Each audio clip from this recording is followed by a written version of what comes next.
Hi, everyone. Welcome.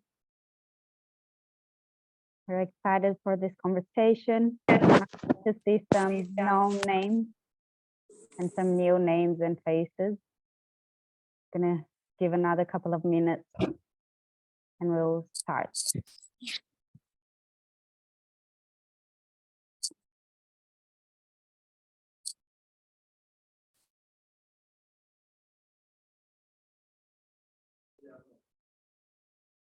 I invite you to sit comfortably, get maybe a glass of water or a tea to enjoy informal conversation that hopefully will bring you some new insight, food for thought. Maybe will trigger you. Let's see.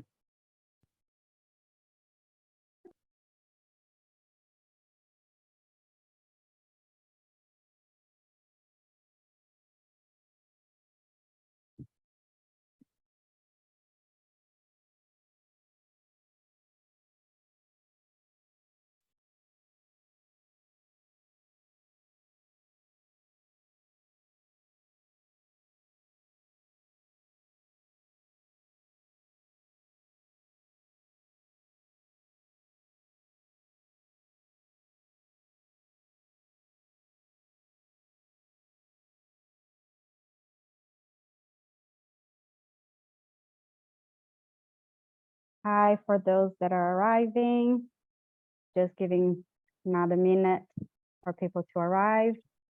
In the meantime, we'd love to know who you are, where are you at the moment, and if you're part of any organization, please type on the chat. I know between the speakers, we're all spread, so I wonder where else are we in the world?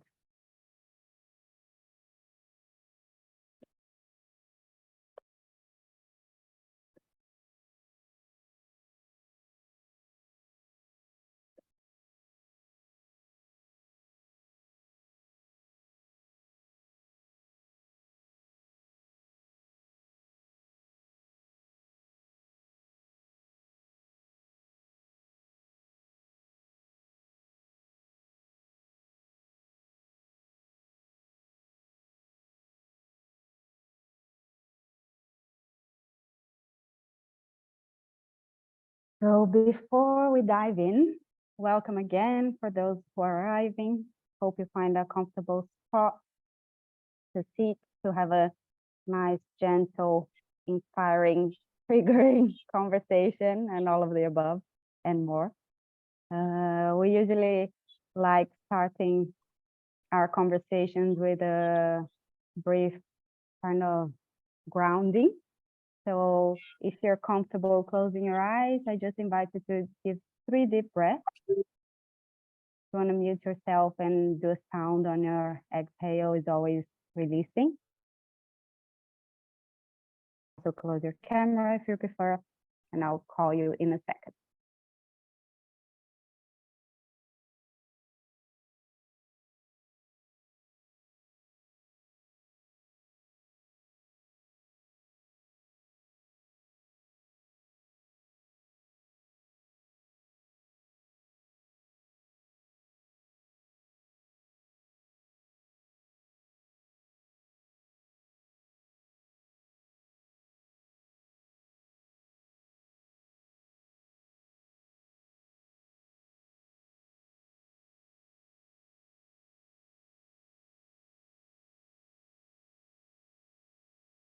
Whenever you're ready, you can open your eyes.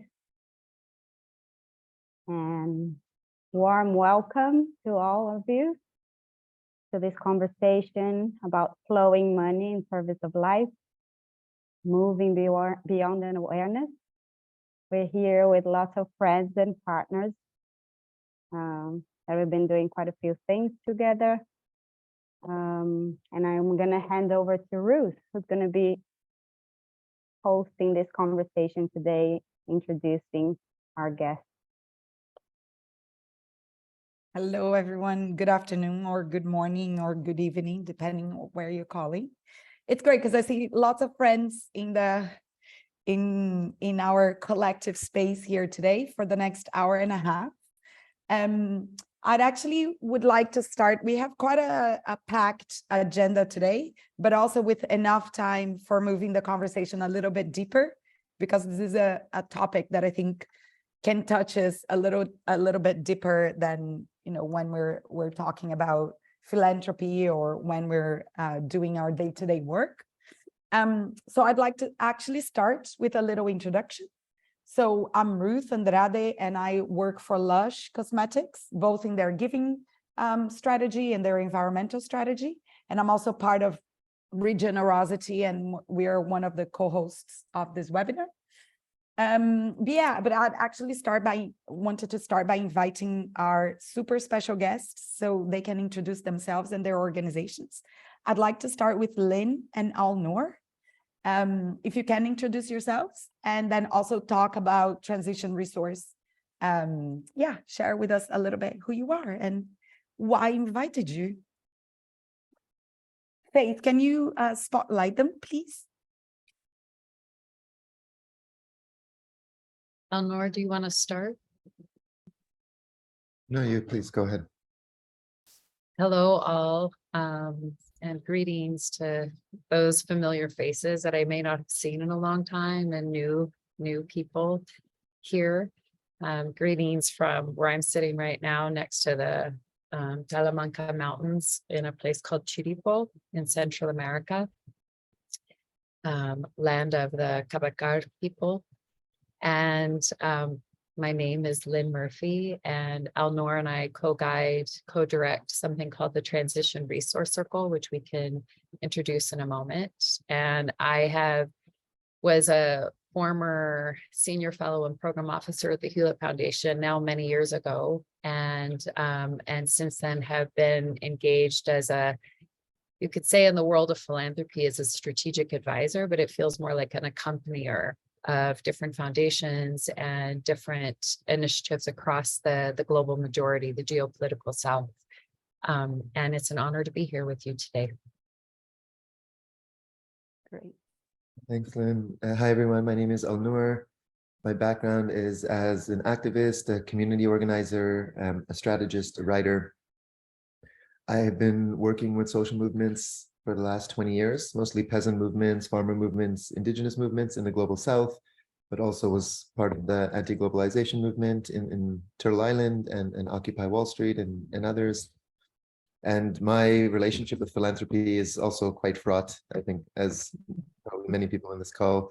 And I went from, an activist organizer having to fundraise to working with funders and moving from this kind of journey of, I guess you would say, disdain to sympathy to empathy and now to accompaniment.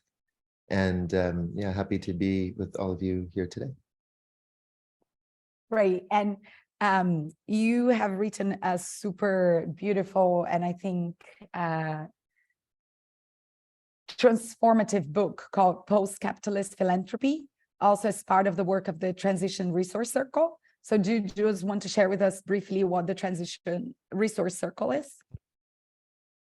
Lynn, do you want to start? Sure, I'll start. What I didn't say when I introduced myself is that I resigned from a formal philanthropic position now about a decade ago. And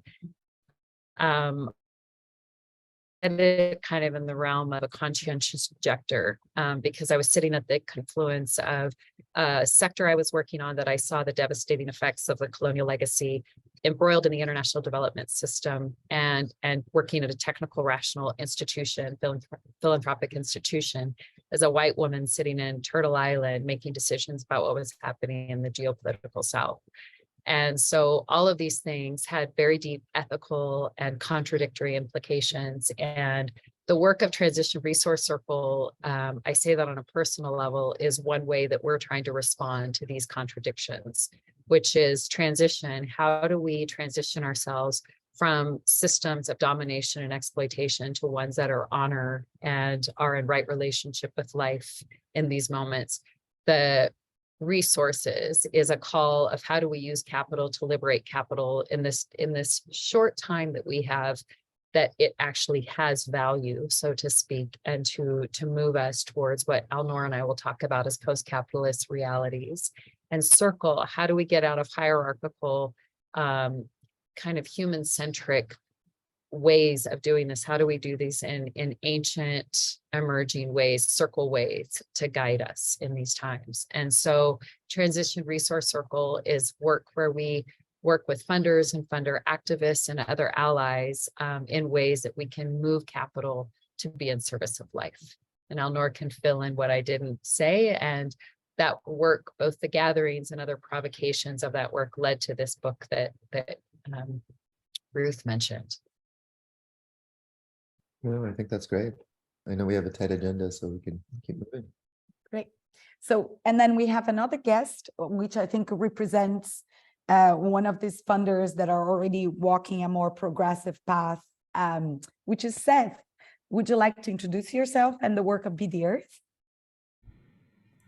Thanks, Ruth. Hi, everyone. My name is Seth Tabatznik, and I am the funder and co-founder of Be the Earth Foundation. We really talk about our work being supporting economic systems that prioritize life ahead of profit, as opposed to the capitalist system, which prioritizes profit maximization. And we talk about systems, economic systems, as opposed to one system, because nature works in a decentralized way, and we don't believe that there is one system or one economy that holds all of the solutions. A lot of our work is really around combining impact investing and philanthropy, as well as other forms of capital, seeing them as different financial tools, as opposed to what I often refer to as financial schizophrenia, trying to profit maximize on the one hand and then give money away with the other. So really our work is combining not only the financial capital, but all forms of capital, including our time, our networks, political influence, but we can get into that later. Thank you. Thank you. Thank you, Seth. That's really, really great. And then also just to complete our introductions, part of this webinar is from a collaboration between Regenerosity and Be the Earth and other funders in what we call a community of practice. So Faith, if you want to explain Regenerosity briefly to us, and then I'll ask Renata to explain our community of practice, and then we go into the juicy part of this webinar. Thank you, Ruth. So as Ruth said, Regenerosity is a partner with Be the Earth, and we work at our root with grassroots organizations to help catalyze their work and their capacity. And we also work with funders through our funder circle and through many other ways to help them and help us find and fund these organizations that are really doing the work that needs to be done in the world. And we do this through a number of different ways, through peer learning circles, through catalyzing the growth and impact of these organizations, and then also through storytelling. So at the root of everything we do is really about the story and understanding the story of what's really happening and understanding the change. Thank you. And Renata? Renata is right next to me. So yeah, we need to make sure we mute ourselves correctly in time. Oh, and can you highlight your videos, your spotlights? Yeah. Yeah. Okay. Can you spotlight Renata? Sorry, I realized I was chatting to you and didn't introduce myself. I'm Renata. I'm also part of Be the Earth, and I'm director of the programs in the foundation, and one of the kind of hybrid program / network that we co-host with Regenerosity is the Funders Community of Practice. So it started in a very practical exploration of how can we do more of trust-based philanthropy, less bureaucratized relationship with our grantees, and make everyone's life a bit easier. So changing how we do due diligence, the contract and templates, and then it evolved to kind of deeper inquiries, themes of interest. We ended up doing a few in-person events, working groups, but we kind of got to this moment where we're very interested in exploring all the different forms of capital, as Seth said, but also like what we've been calling the wholesome capital. So how can we move towards this coherence that some people are doing amazing philanthropy work and then doing the opposite on their investment, but how can we kind of put that all in the same vision, and what's really hard to do this move towards this direction we want to go. So we've been going for almost 2.5 years, and yeah, in the end we have a special invite from the community of practice to you. So I'll stop for now. Thanks. Thank you. So let's briefly run through our agenda. Renata will show a slide. I think we've already started with introductions, because also the whole point about the community of practice is also to form community. So we always use a little bit of time in the webinar to do breakout groups so people can spontaneously meet each other, and also, you know, start building the connection between the different nodes of this network. Then we're going to start getting deeper into this topic. What do we mean by flowing money in service of life, and that combination between awareness and practice, and that dance of awareness and practice. We will go deeper into the contradictions and the paradoxes of philanthropy at the moment, and how can the frameworks that Lynn and Alnoor have put together help us move through some of those contradictions. And go into some juicy topics. And that's it. And then we're going to finish with how can we bring this into our practice, and then add with a Q&A. So if you have any questions, please write them down, and we'll have a nice space at the end to ask questions. Right, let's move into this. So I think it's important when we talk about flowing money in service of life to qualify what we mean, both by moving money in the service of life, even though I think everyone in their introduction touched already a bit of that topic, and then this dance between awareness and practice. So just to begin, I think it was really interesting, like to be honest, the preparation for this webinar, there has been so much learning already. Like Renata and I started, no, let's talk about tax, investment, and philanthropy. And then we had a first meeting with Lynn, and we're like, oh, actually, this is like, again, breaking into parts rather than seeing things as whole, right? Rather than seeing this as how capital and money flows in our society, and how can we take a very holistic look into this. So yeah, I think it's important that even if we're, like, I consider myself to be very progressive in our thinking. And when I'm talking to people that have done, you know, even more reflection on this, I always feel that I'm pulled into, you know, a bigger perspective. So that's where I wanted to start. So I think from my own perspective, we're at a point now where we have really put life at risk. And we're going through what is called the Great Unraveling. And unless we align everything that we do, just our economies and our cultures and our relationships and our food systems in service of life, like there is no other way, right? We're really starting to put the depths, I was having a conversation over lunch now that with the thing that scared me most in the last weeks was what's happening to the seas and the rising sea temperatures that is actually affecting the diatoms, which is the very base of life on the planet. So for me, being service of life now is rethinking all our human interventions to align to this co-creation and support of life systems on the planet. And money is so powerful at the moment, and we've been doing the exact opposite. So what does it mean to start putting money in service of our future, in service of life?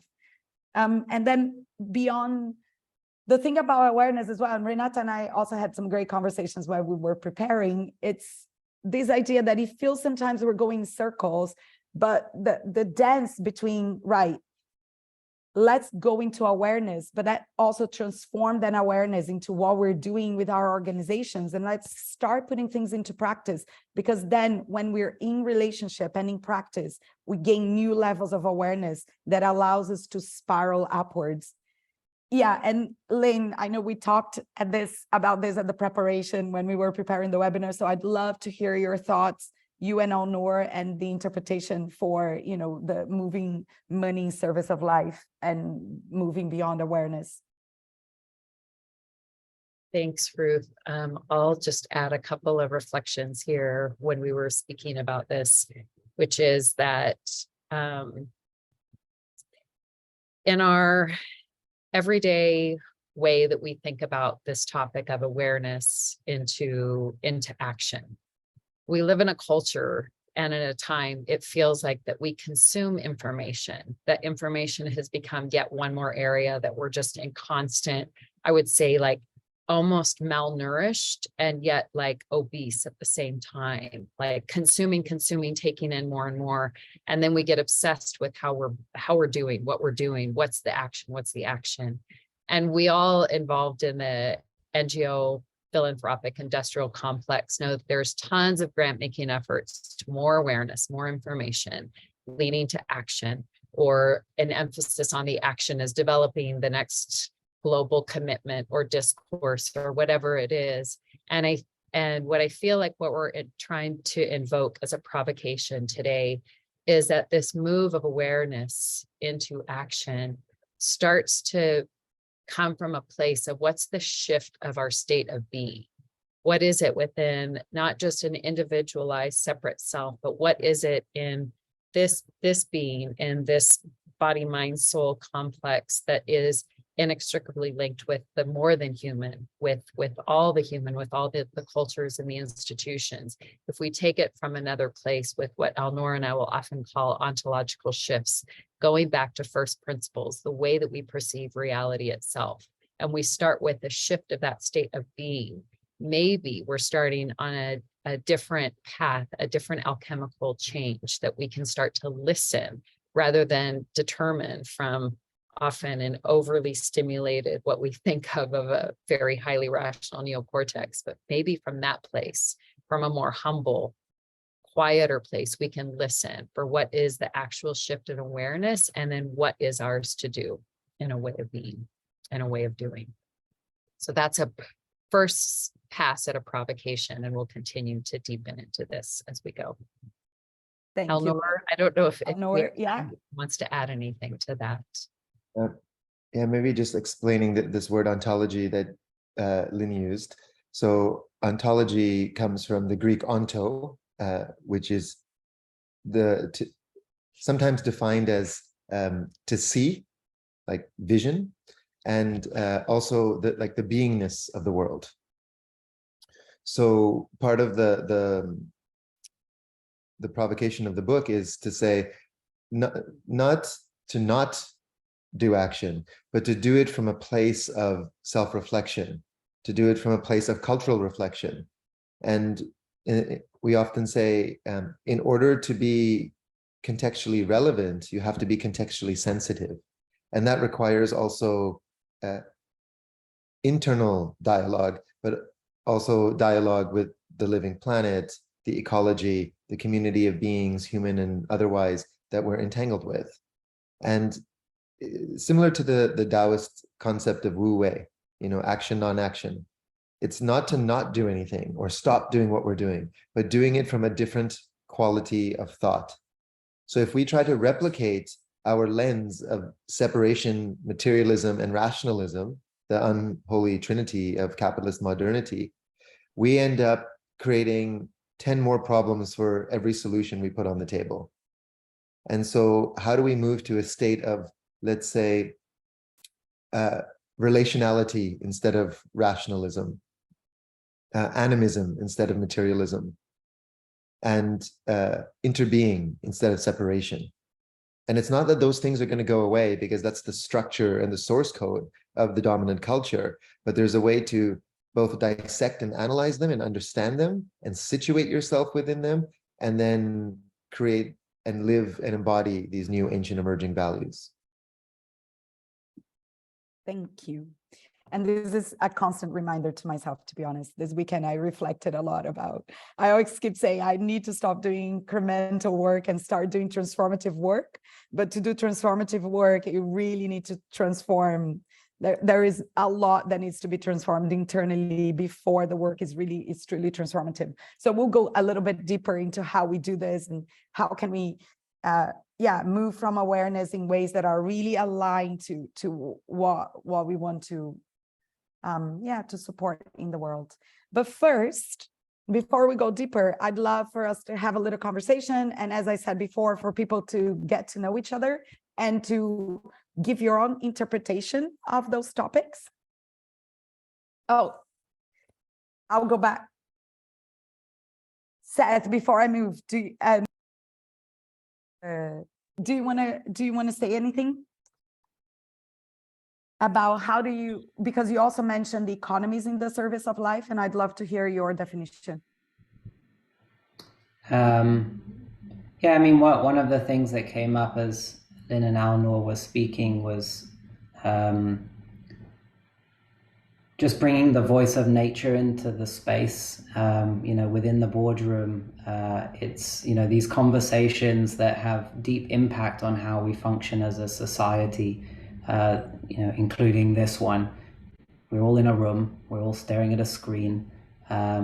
Where is the voice of nature? How are we really bringing that into the conversation? And a very short story comes to me. About 3 months ago, I was meant to give a talk at a conference focused on impact investing and talking about my story. And the morning of the talk, I woke up, my voice was completely gone. I couldn't make a sound. So I kind of let the organizers know, I'm really sorry, like on text, being at a conference was quite strange, not being able to speak to anyone, but really just sitting and listening. And I had a moment, I went outside halfway through the day and I sat under a tree and I got this download from the tree, which basically told me I had to be silent so that I would be still and listen. And the tree told me that the voice of nature was not present within the space. And if we're really going to shift things, nature needs its voice, and it's always whispering, and that we don't want to hear nature shout. And that was the message that I then gave to the group the next day when my voice came back. And it didn't feel like it was me giving that message. It really came from another place. And I guess the question I would ask is, what is the work we're doing inside ourselves to really align with the message that is always available to us through nature, and creating that space internally so that we can bring that voice into every space that we're within, whether that's indoors or outdoors, whether that's online, offline. We're not separate from nature, but we've disconnected ourselves by not listening more deeply. So that's what I would just share with, on that point. That's great. Thank you, Seth. Yeah, I hear you. It was really great as well. I had a meeting. We went to see an Indigenous elder with a group of funders, and we were actually discussing actively about, how do we resource ourselves by connecting to nature and really being present and listening. So I'm glad that this is, a conversation that is spreading a little bit as well. So thank you for bringing this. Right. So we wanted to do a breakout for everyone to do a check-in, introduce yourselves, and then we have a couple of questions that have to do with the topic today. The first question is, what does it mean to flow money in service to life to you and to your context and to your own interpretation at the moment? And I also saw in the chat, lots of people here are from foundations or connected to the regenerative movement. And the second is, in this idea of transforming awareness into practice and awareness that comes from a deeper knowing and a deeper connection, what is something that you recently became aware of that came either through self-reflection or through engaging or through deep listening? And did this translate into any change? So yeah, just like in the last 2 years, 2.5 years, doing this community of practice with other funders, wow, like it's been a journey of increasing my awareness as well. And I can see how that is translating to change. So I'd love for you to share those stories with each other in a breakout room. So we're only going to have 7 minutes. It's, you know, a couple of minutes per person. Brief intro. What does it mean to flow service, to flow money in service of life to you?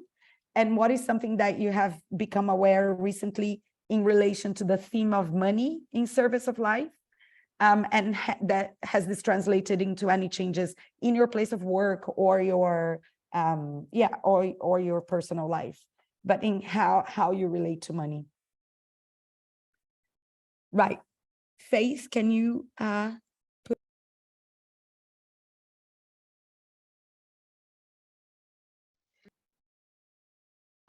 it's never enough time.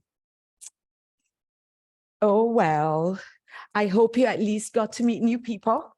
I was in a working group where we almost all knew each other. It was really fun. By total, I mean, we knew of each other, but no. And I, in my working group, I was with an amazing funder called Lunkily Chase, the organization that have been doing this work with Alnoor and Lynn as well. And yeah, really revolutionary philanthropic work. Very good. Thank you so much for sharing. How was it for everyone? Yeah, did you manage to chat? Right, so I'll go back to, let me pull back the agenda. I lost it. Give me a moment. So we're going to keep deepening this conversation. And again, talking to our guests. I also want to hear, I think before we go deeper into a framework, I wanted to hear, starting from Seth and also from Lynn and Alnoor, like, first, what process do you use for doing the work that you do, like for creating this inner awareness? Like, what is the actual practice that you do? And second, how has this transformed your work? So I'd love to hear some stories of what you have been, you know, doing in practice to move the field around the topic of flowing money in service of life. So Seth, can I start with you?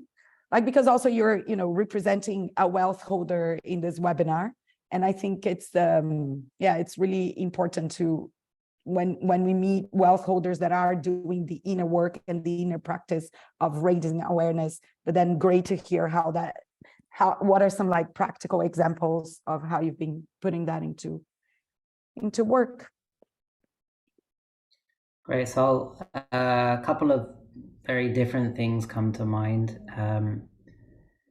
So in terms of the inner work, I guess the first thing that comes to me is within myself and within the team, like practices that we do. And we all complain, unfortunately, that we spend time on Zoom and not enough time in real life. So we've been doing things to change that, including just getting out onto the land. And I always say that actually Be the Earth as an organization was really born by having time and space in my own life, and essentially doing nothing, and just felt this calling when space was available to show and guide what needed to happen in terms of where I did put my energy more intentionally. And remember playing music in the forest, didn't know what the name was, what the entity was that was going to be born, and just singing just got this name, Be the Earth, that came through, and it became so much clearer what needed to happen. And all of our programs that we've run have really come from myself and Hanata going for hikes out in nature, and just having breakthrough moments, just not planning anything, but just being outside. And last week we had a team meeting, and I just said the most important thing we do over this 2 days is spend 2 hours together, at least outside around the fire, in a circle, using the ancient technology of circles that we've used for thousands and thousands of years as a social technology, and being outside around the fire to set intentions, to offer our gratitude to the land, because none of us would be here without it.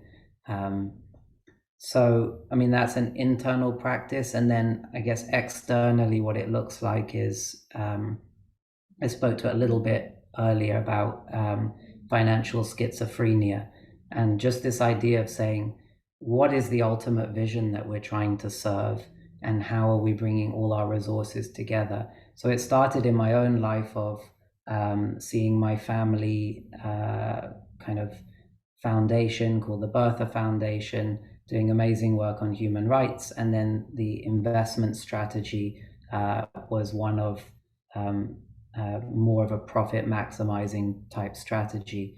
And I had an example where I sat in a boardroom and saw a film we were funding on the Amazon, and also knowing that we were we had bonds being given to the same company that we were fighting, that we had invested in.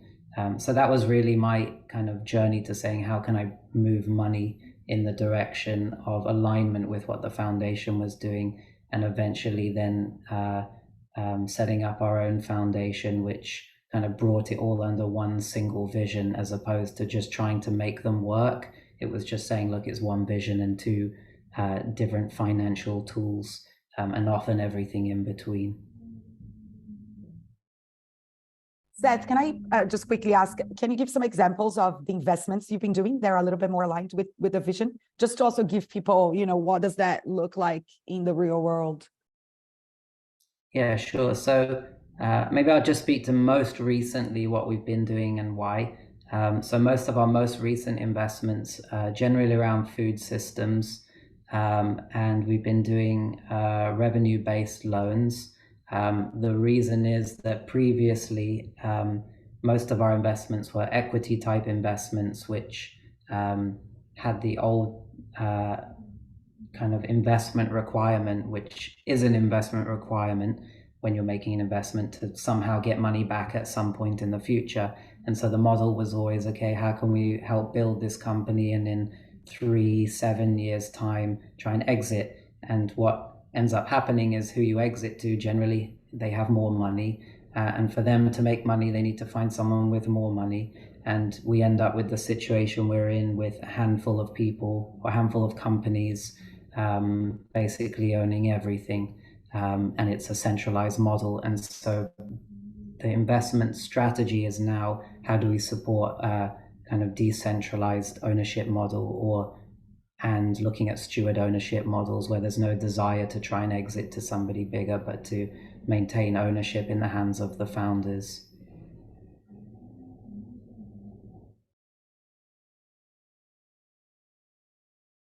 To see what does that translate in. It's such a the moving the amount of philanthropic capital that is invested in all the things that we are all fighting against is enormous, and to understand how we begin that shift in ways that are realistic, I think it's really important. So thank you.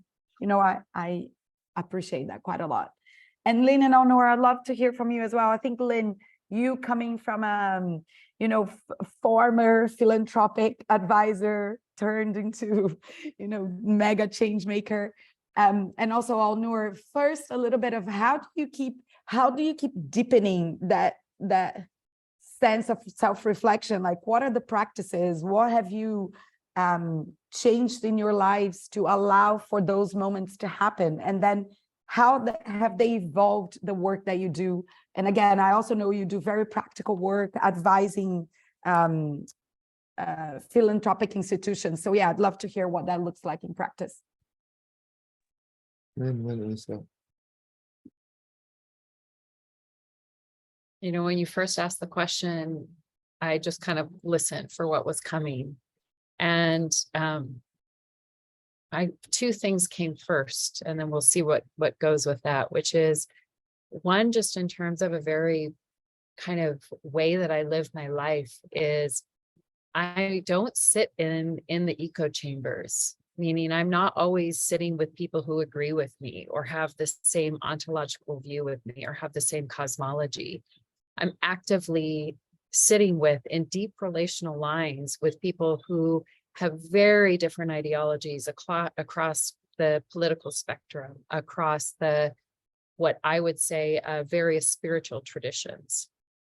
And it feels really important to do that constantly and check whether I'm in judgment, reaction, resistance, and just how to stay centered and in a place of listening. And that's, Alnoor and I often talk about the work that we do being kind of the spiritual and political praxis. And so this is the second piece for me.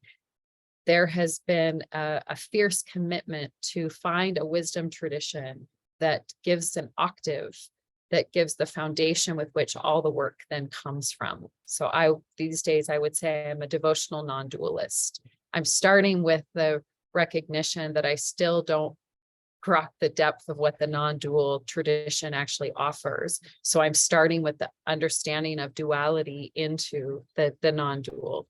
And and I want to say that there's a lot of attention now on the inner and the outer. And what I'm seeing, there was a recent podcast that many may have heard, like the revolution will not be psychologized or something, but it was pointing out where the Western Occidental mind and the nature, I mean, I'm not a trained psychologist, so I can't speak to this. I was trained as I would say an ologist, sociologist, to like all these complex systems of social movements. But what I've observed of that path is that we do this inner and outer work, but it becomes a place where our ego says, until I feel certain, secure, something, I can't move.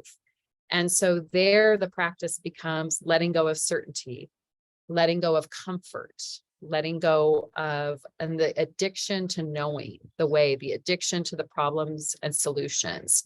And so when we actively are doing that work every day within our institutions, within whatever, something else opens. So some of you who came on early may have seen, Alnoor and I had a pipe. We've been initiated into a tradition where there's a prayer pipe. This isn't as a white woman who's incarnated to exploit or take a practice from the Amazon, but it's to slow myself down enough to listen, to say, what is it beyond the rehearsed words or the ideas of knowing something that wants to actually come through, and really trust that place, as awkward and messy and nonlinear as it may be.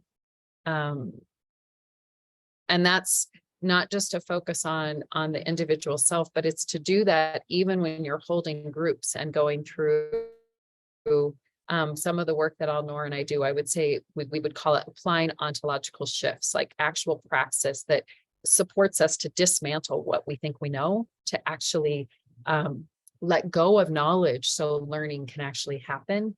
And in that way, it's continuing to listen at the most subtle level for what's knocking at the door that wants to come through, whether it's the ancestors, whether it's the wind, whether there's a real knowing, yes, it's still mine to work on degrowth in these ways, but it's not coming from the habituated patterns of mind and certainty. And the last thing I'll just say right now, it's a constant, subtle commitment to undoing transactional relationships at all the levels that it comes in, whether it be the way that we feel like, okay, let me go meet this person because they have blah, blah, blah. I've just transactionalized them. Whether it's, I'm thirsty, so let me just go grab this cup of water. But in that moment, do I actually recognize and can I see the sets of relationships that are going on in just that moment? And I'll leave it to Alnoor to add more on how he responds to this inquiry.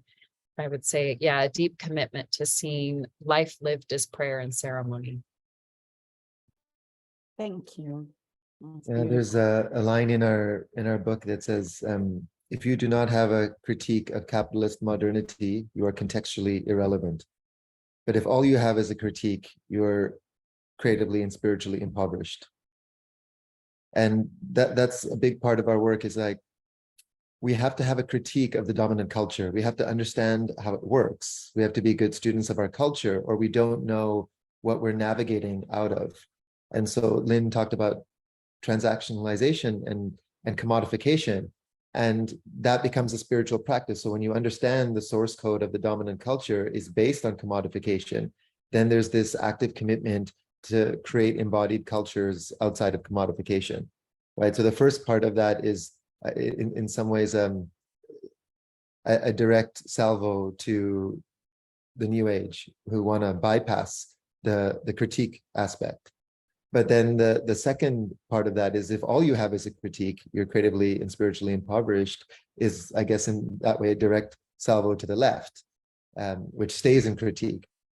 And part of what we're trying to do is create embodied cultures of practice.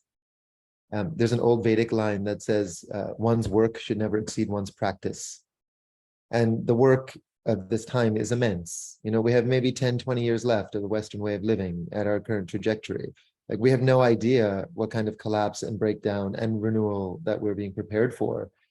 And in some ways, the deepening of the practice, and I mean practice in the most broad spectrum sense of it, from morning sadhana and like the literal practice to the presence and awareness of breath, to how we are with every material interaction, like that becomes the work to do.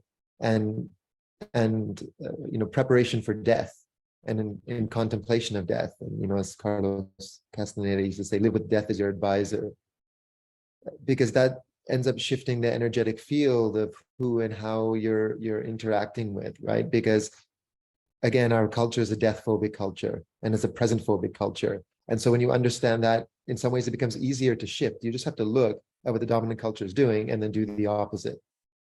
And just part of my practice has been, especially around money, when we closed the rules, this economic alternatives think tank and activist collective in 2019, it was only going to live 8 years before we started TRC, because we didn't know what we were going to do. I took 17 months sabbatical, but my sabbatical was not a work sabbatical, it was a money sabbatical. So I had no income and I had no savings. And I decided all I would do is I'd create an altar to the mother and ask how I'd be in service to divine unfolding. And I visited that altar twice a day, and I decided to make no decisions and take no money for that 17-month period. And, you know, I have the privilege of living in a community where I don't pay rent. We collectively own this land. We grow our own food. And so, you know, you just don't go to the dentist and the physiotherapist, and I don't own a car, or I didn't at the time. And that practice actually really helped me in my ability to then work in the field of philanthropy. And when we talk practicality, even this distinction between what's practical and not, I find problematic. You know, the least practical work I do is working with funders. And the most important work I still do is working with social movements and people actually organizing their voice in bioregions and, you know, the front lines of struggle against capitalist modernity. But also the most practical work we can do is to be connected to our prayer. And I don't mean prayer in the Abrahamic sense, in the Judeo-Christian sense of asking some benevolent white-bearded God for bounty. I mean it in the sense of being in dialogue with the living animate planet, including our own bodies as fractal aspects of that ecosystem. Yeah, that's great. Thank you so much. And again, as we had many conversations in preparation for this webinar, I think we want it to be challenged, right? So the whole thing is also to challenge these ideas of, you know, we were talking about bringing things into practice. And I know I'm a person that I like doing. So I'm hyperactive. I have ADHD as well. So I'm constantly doing. And I think that idea of like living life as a prayer, and that is your practice, I also find it really interesting. So yeah, thank you for all the so which brings us to a really interesting place, because when we were preparing this webinar, we also wanted to, we're talking a lot of this, you know, big and deep subjects, but we also wanted to talk about some of the frameworks that you have in the book that helps people navigate a lot of those questions, a lot of those contradictions. So we talked before about talking about the mandala that you have in the book, and we actually have that image.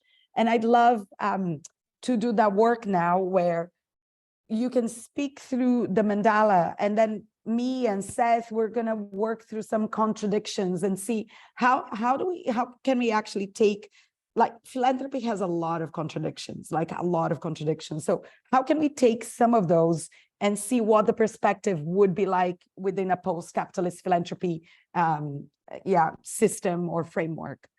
So yeah, I don't know if you want to share, Renata, and I'd love Lynn and Alnoor. It's difficult, but I think this is walking through some of the aspects of post-capitalist philanthropy that you can share with us. Lynn, do you want to start? Yeah, maybe I'll start with just a few pieces of this idea of post-capitalism. We want to just say a few things about that, and which is that we're not invoking post-capitalism as the next thing that comes. We're not invoking kind of linear temporality of old culture, new culture. We're referring to post-capitalism in a way that the postmodernists were referring to that as something that is informed by the conditions of capitalism.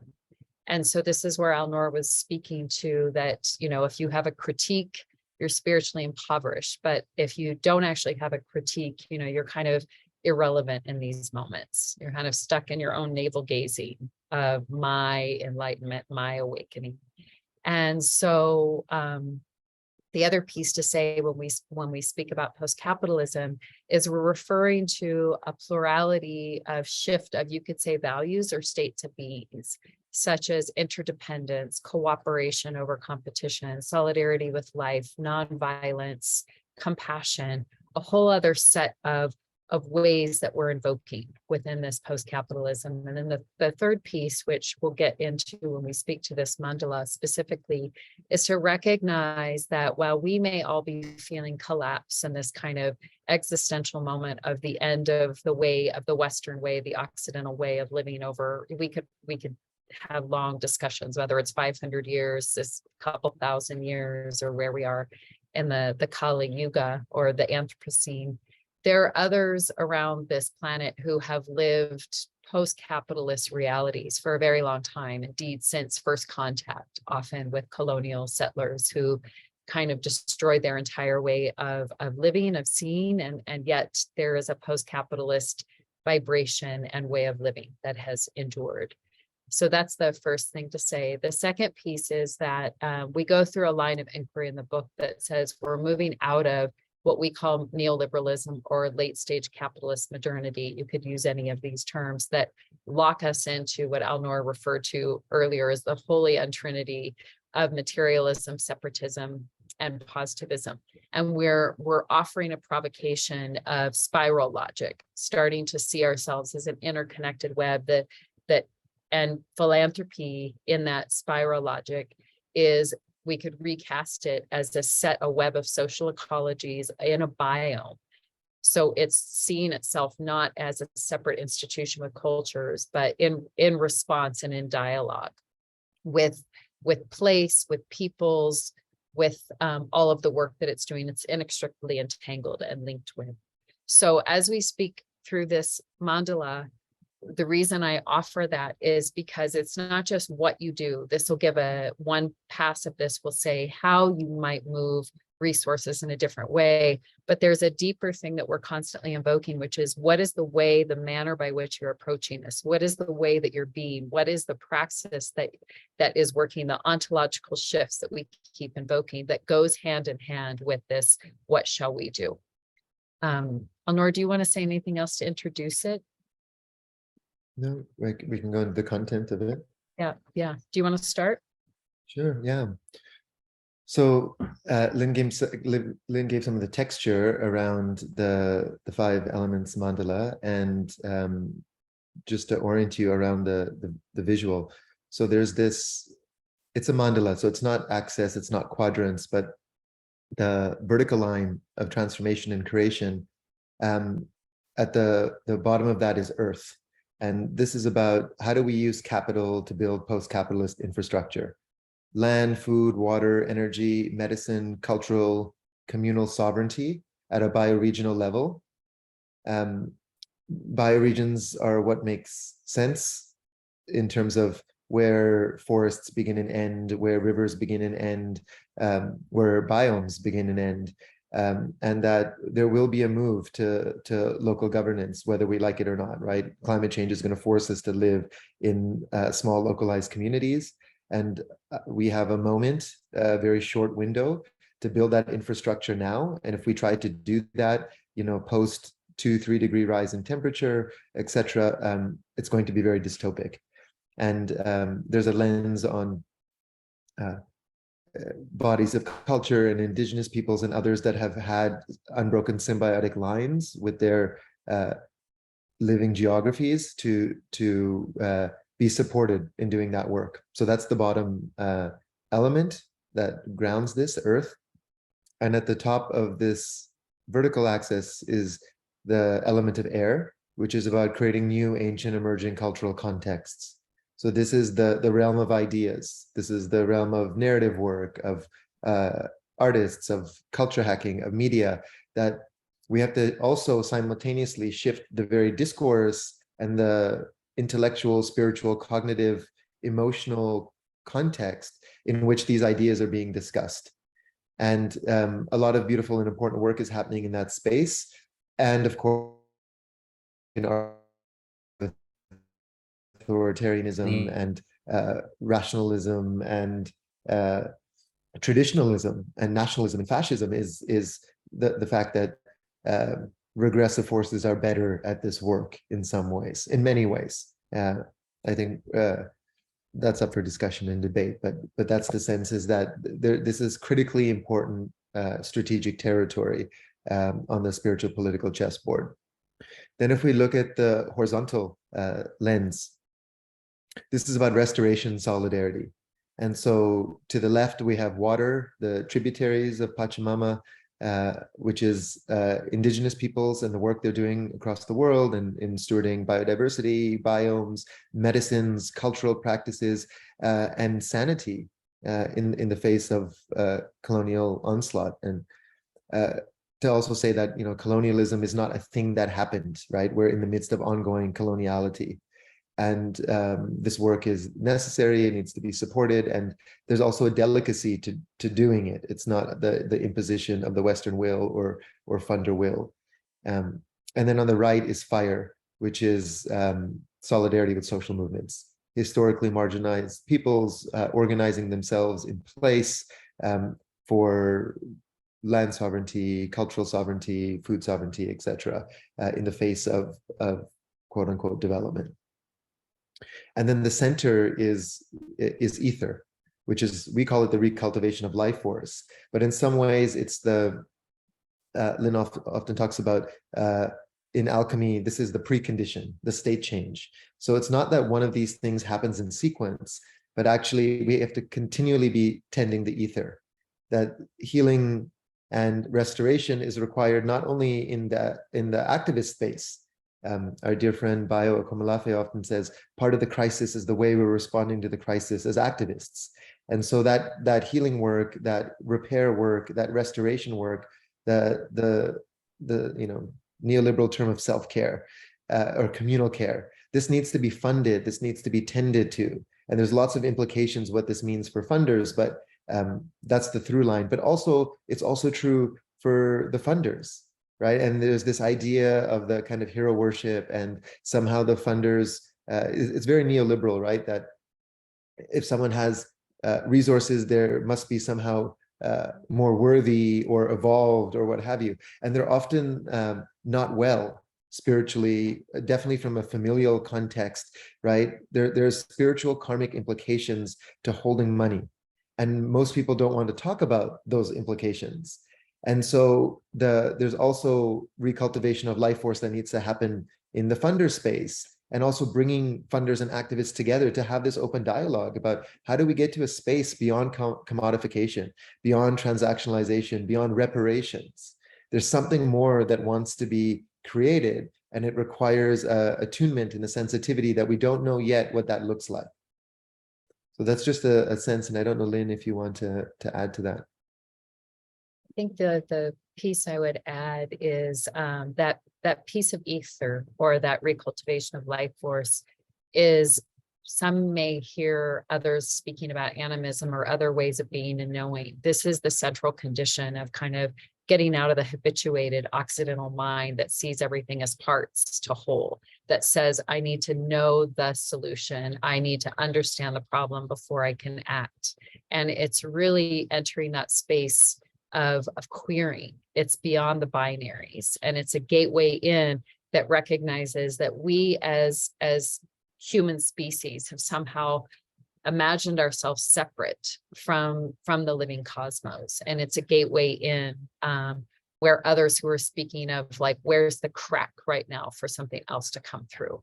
So we see this ether as a central piece. And this is a mandala because it's an inner and an outer journey. Again, this is both a spiritual, political kind of map for how do we approach and what might be some provocations for how we respond. And perhaps the last thing to say is that anytime you put up a framework, there's of course limitations. And this is our subjective view that came through dialogue with many, that came through dialogues with the plants, that came through the dialogue with the more than human of what can we offer. And the last thing I'll say is as a woman who in this lifetime incarnated as a cisgender woman living, I was born in the US. This work of solidarity is very deep work. It's not to self-assert, it's actually to decondition, to actually find what right relationship and relationality is with place, with peoples of place, with movements where the world's majority are, and then to listen from that place of ether for how do we use capital to build post-capitalist infrastructure in these times and come up with other cultural narratives. So we're not caught in the old cliche of we can imagine the end of the world before we can imagine a world without capitalism. And I'll leave it there.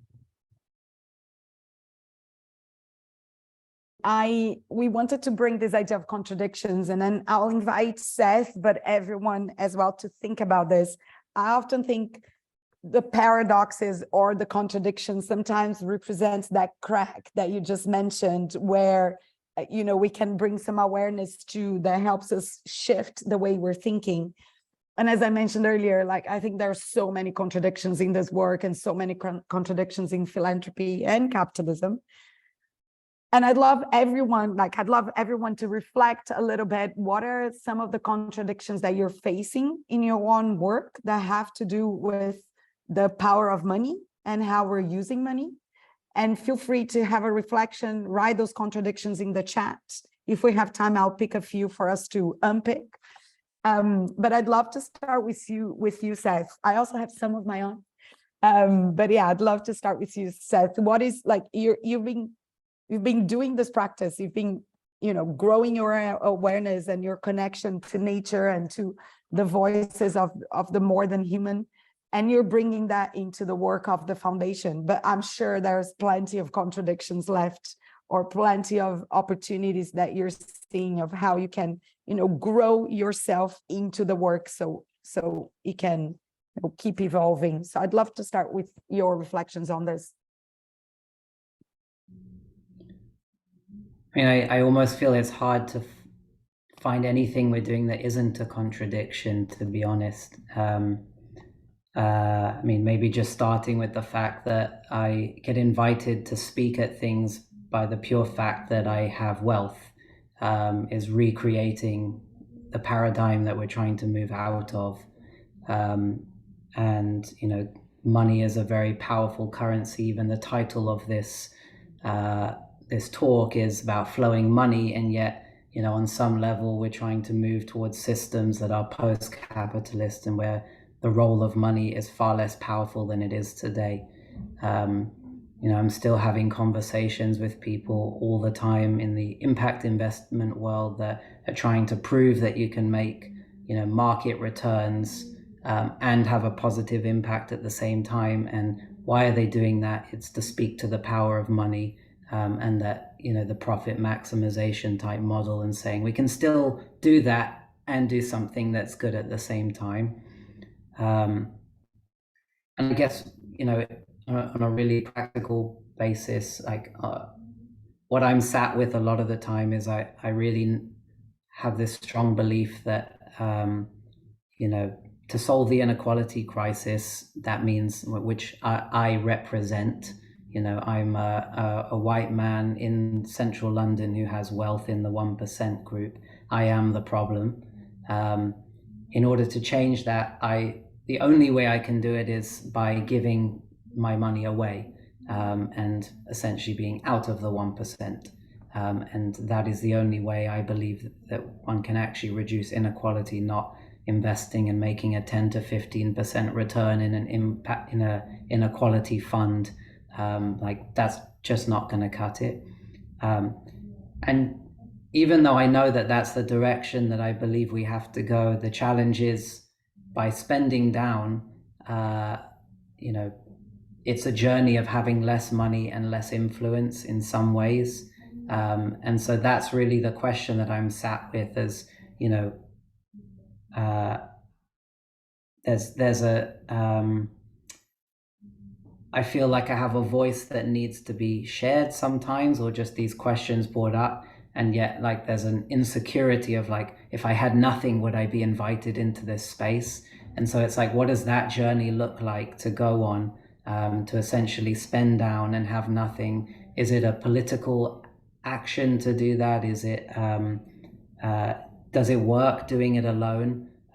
So that's kind of some of the conflicts that I'm sat with, and really, I don't know the answer to, but it's the direction. And there's something in me that's like, spending down, but not like, you know, overnight. It's a transition, and that's how I justify it to myself. And yet I know that that's where we ultimately need to go, and people in my position have to do the same thing.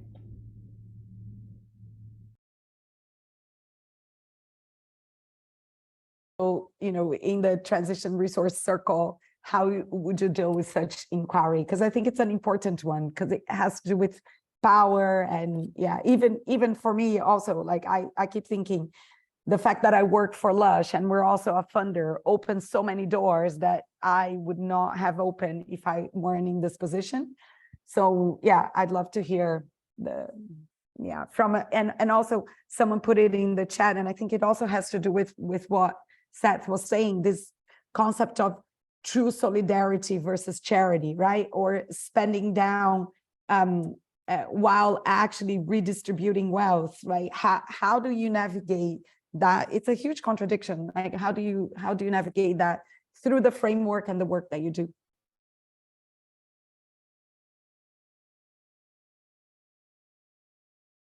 You want me to start, Lynn?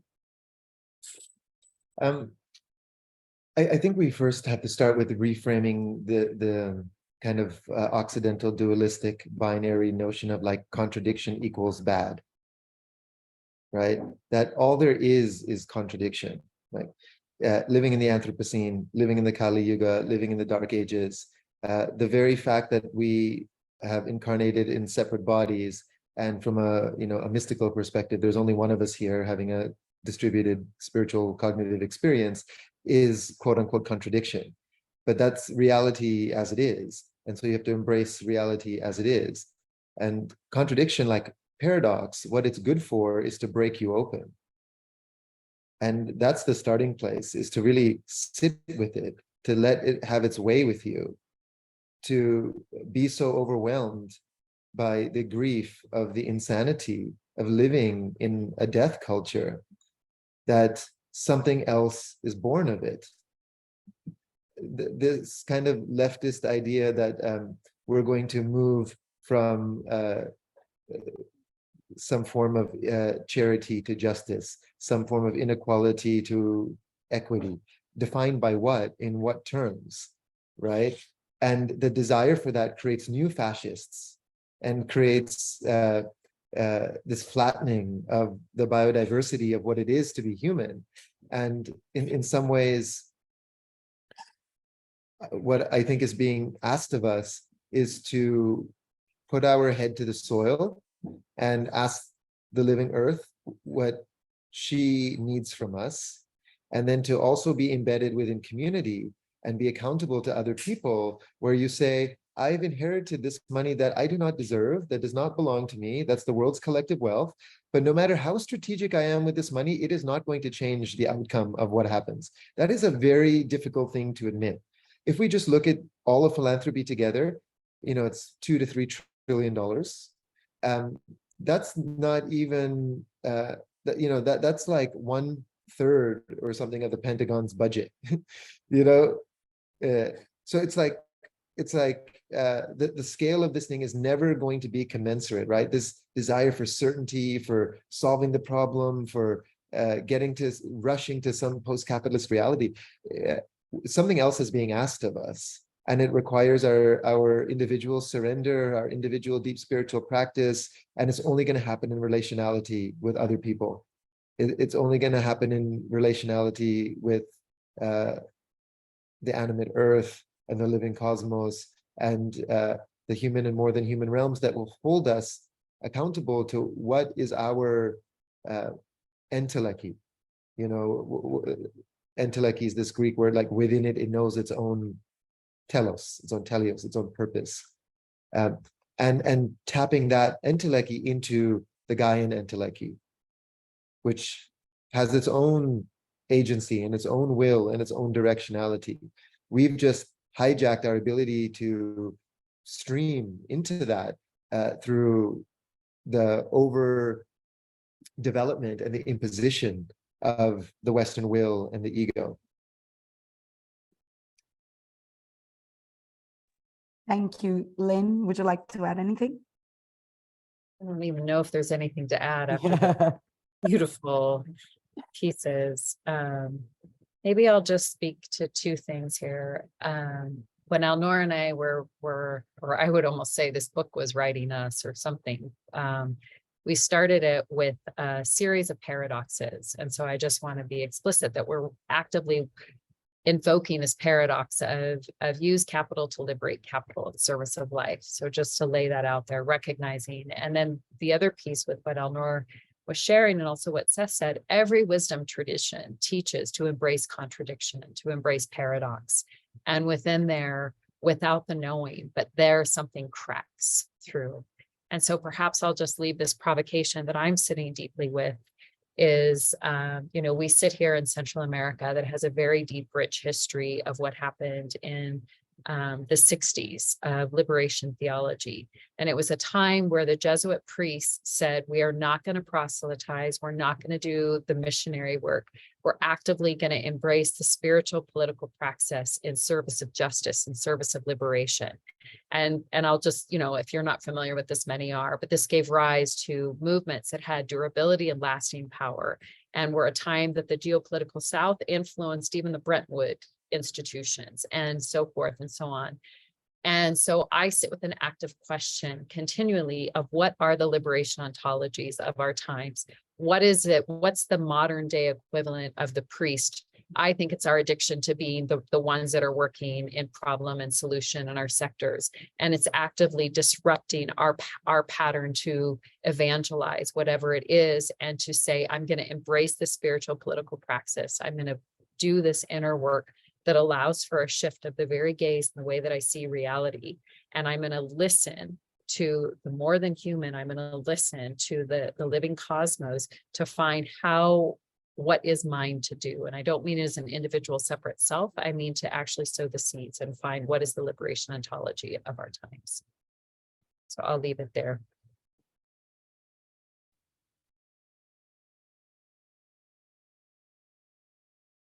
About all of this is actually that, as funders or movements, we have, even if the relationship in philanthropy is transactional, we are in relationship with people. We are in relationship with grantees, often in the global South, often that are coming from different cultures. And I think to practice the deep listening within the work is also, for me, like a key nodal intervention of shifting our awareness is by actually listening to the people that that we aim to be in solidarity with. And we have those access. We have access to that. We have access to those relationships as funders. So for me, that's what came up as a good place to start this work. Yeah. But thank you. Yeah, it's all really deep and really interesting. And Seth, I wanted to know if listening to this caused any thoughts to arise in you, or any further comments, and then I'm going to open for questions. Yeah, I love what was being shared, and as I said at the beginning, it's like, what isn't a contradiction, and yeah, I mean, all of life is an opportunity for our spiritual selves in our human bodies to learn and grow. And I don't believe we're gonna ever solve anything, but it's a journey. I mean, I'd be really curious. I mean, even in this conversation, what I find interesting is like, there's 4 people that are having a conversation, but actually there's a much bigger collective and a bigger collective intelligence. And what are the formats that are available to us to bring all of that wisdom into the space? And it's like, what are the limitations that exist within the ways that we operate? I'm going tomorrow to give a talk in London, and there's like 400 people coming, and it's putting speakers on a stage, who are all privileged people, and it's like, we're just replicating the same thing over and over. But as you said, hopefully it's not circles, it's spirals, and somehow that there is a natural progression to all of this that is somehow guiding us. And because we are nature, we're always being guided by nature. Thank you so much. And my last question before I open, we start with the closing, is Lynn and Alnoor. I think when we were preparing for the webinar, I also thought it was important to end in a way that, so if I'm moved by this conversation, where do I start? What is we talked about like life bringing our practice, and and having this capacity to listen. So yeah, what would you advise or suggest or hope for people can do to start moving in that direction of connecting to those ontologies, of bringing this practice into their work?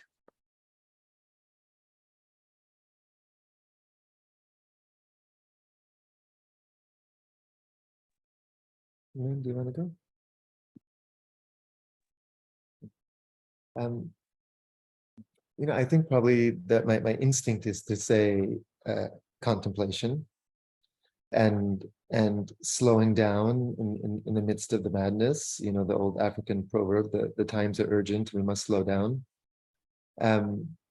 If people are interested in the materials in the book, there's a free webinar series you can look up. And also, this might be a good moment to plug Renata, to bring her in, to say, come to the gathering that we're going to do in the UK as well at 42 Acres, and we will deepen our practice together. Yeah, I was going to offer. Renata. I was going to just offer similarly. I think this is work that we need to do collectively and innerly. I'm not saying individually, I'm saying innerly and collectively. There, as Alnoor said, there is a webinar series that isn't Alnoor and I speaking, but it's really other wisdom keepers who are offering various views. And there are a number of people who are really offering something quite profound to these moments. And I think this is a moment to bring in Renata. We wrote this book and we offered it in a webinar, and we've been doing different, whatever it is, webinars or podcasts, but there's also, you can download a copy of it for free. There's various exercises in it, not because we have any answers. We're just opening up a line of inquiry for all of us to find our way by not finding our way in and through. So.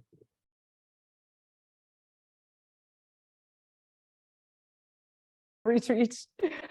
Renata, do you want to invite everyone here? Yeah, thanks so much for sharing all of this. My mind and my body, like, so my fingers are tingling, and I just want to also create the space to listen to beyond my mind, basically, but a lot of food for thought.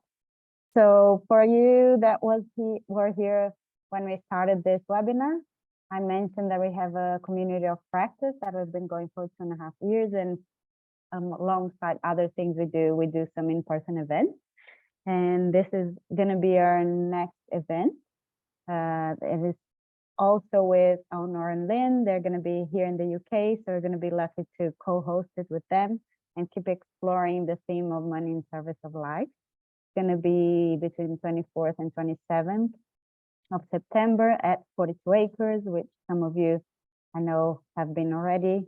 And if you haven't, I highly recommend. It's a really special place that lives this ethos that we're speaking about. We have some early bird discounts. Hope Faith is sharing the link for the RSVP. We will send more information on the follow-up email as well. And also, if you're in Brazil, we're going to have an event by the end of October as well, which are not ready to advertise like this one. We're almost there, but feel free to reach out to me. I'm going to put my email on the chat box, and I will happily share more information. Thank you so much. Faith, do you want to just share about next steps for the community of practice? Yeah, And just reinforce that? yeah, just to say thank you again to Lynn, to Alnoor, and to Seth. This has been a very powerful conversation, and I think all of us are sitting with beautiful questions, and yeah, just hope. I think I'm leaving with hope. Just to say that we will be wrapping up with a follow-up email with the webinar, and if you're interested in joining the Trust-Based Philanthropy Community of Practice, I'll put the form link in again. If you're interested in joining us in real life, we are also hosting the 42 Acre gathering, and then as Renata said, there's another gathering in Brazil, and then there will be a follow-up gathering in the US in a couple months. So please continue to stay engaged. Yeah, just a deep vow of gratitude to Alnoor, to Lynn, to Seth, to Ruth, to Renata, and to all of you. Just one thing I forgot to mention, sorry, it's our first time using this platform to charge tickets. So if you have any issues, which is probably likely to some of you, feel free to also write to me and we can find our ways, other ways to get you to join us, okay? Excellent. Thanks, everyone. Hopefully we see some of you in person, or all of you actually in person. Take care, everyone. Thanks, Seth. Yeah, for opening your heart, and Lynn and Alnoor for all the embodied wisdom, I'd say. And I can't wait for us all to be together face to face. Thank you.